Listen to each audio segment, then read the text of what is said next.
Vision. It is not always necessary to accurately map the affairs of the world. Sometimes all you need is a vision of a better one. The world is difficult to grasp because people in authority have interests that differ from the people that vote on them.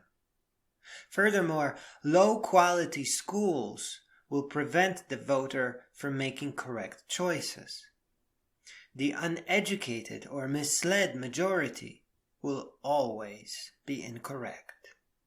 This is why independent self-education, be it in addition or as a replacement of the national one, is a wise idea. Independent education is one that is paved with curiosities and helped along with top-selling nonfiction, including narrated books. Majority of the world's top-selling books are written by well-educated and well-meaning authors. Lack of education breeds desperation. Not only will the voters be confused, but the politicians won't understand them either. A world where leaders place their needs above the people they swore to represent and do the bare minimum for maximum personal gain is a world that needs vision. On the other hand, a well-educated, knowledgeable, and wise voting majority isn't one to get confused or become misled. A vision is always something that most of humanity has already agreed on, though they might have forgotten parts here and there or worded them differently. For example, climate stabilization, human dignity, world peace, universal human rights, world disarmament, functional education, end of poverty all around the world, universal basic income, world unity, justice, authenticity, and truth. As we progress from well-read to knowledgeable to wise and onward to our greatness, we will collect and hold in our hearts many such hopes and dreams. At first they may seem like words or beautiful ideas, but as we look into memoirs and beloved and honored works of great storytellers, they will become more.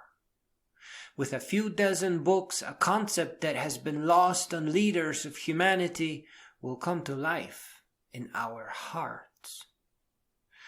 Rather than trying to flawlessly comprehend the world, which may not be possible due to too many liars who by definition lack in vision and are merely responding to stimuli for maximum self-gain, we gain the ability to hold up several of our most beloved aims, hopes, and dreams and ask, what are the leaders doing to fulfill them? It is much easier to look at a leader's sum of history and notice that they have never done anything meaningful for world peace and elimination of poverty than to await their promises to come true.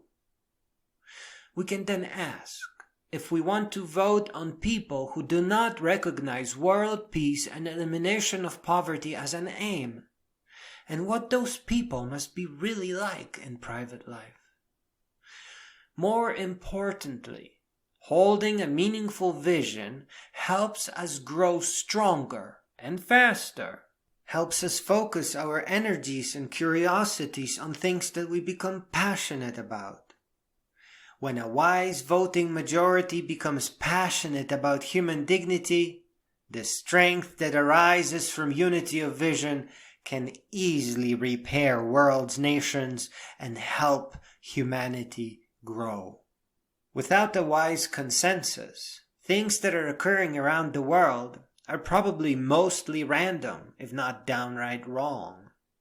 With elections won by those who spent most money on taking on a pleasing shape, and disasters being a predictable result of corruption and short-sightedness. It is somewhat hard to blame leaders and voters for something as disabling as lack of education. People who lack knowledge pave their ways with their best intentions. Alas, humanity's most beloved works of non-fiction must come first, lest we continue repeating the same old mistakes. There's nothing difficult about falling in love with good ideas. When we take to adventures and books, and a new book surprises us with a like selection of hopes and dreams, we can only discover how connected we all really are. That we are, in fact, one big family. What are your hopes and dreams? What is your vision of the future of humanity?